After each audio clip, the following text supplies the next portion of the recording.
बिस्मिल्लाहिर्रहमानिर्रहीम।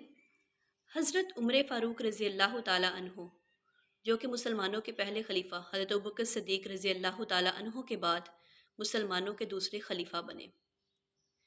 आपकी दौरे खिलाफत में इस्लामी ममलकत कई लाख मरबा मील पर फैल गई थी।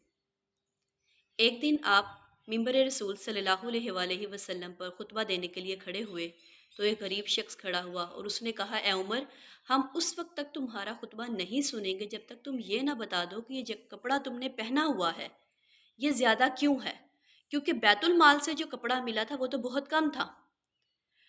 हज़रत उमर फ़ारूक रज़ी अल्लाह ताला अन्हु ने कहा कि मेरा बेटा भी यहाँ पे मौजूद है। आपने अब्दुल्ला बिन उमर को खड़ा किया और कहा कि अब्दुल्ला, बताओ कि तुम्हारे बाप के पास जो ये कपड़ा ज़्यादा है ये कहाँ से आया है। कसम है उस ज़ात की जिसके कब्ज़े कुदरत में मेरी जान है, मैं क़यामत तक मिंबर पर खड़ा नहीं होऊंगा अगर तुमने ना बताया तो। हज़रत अब्दुल्ला ने कहा कि मेरे वालिद को जो बैतुल माल से कपड़ा मिला था वो बहुत कम था, जिसमें उनके कपड़े नहीं बन पा रहे थे और उन्होंने जो कपड़े पहने हुए थे वो बहुत खस्ता हाल थे, इसलिए मैंने अपने हिस्से का जो कपड़ा था अपने वालिद को दे दिया। जज़ाकिल्लाह।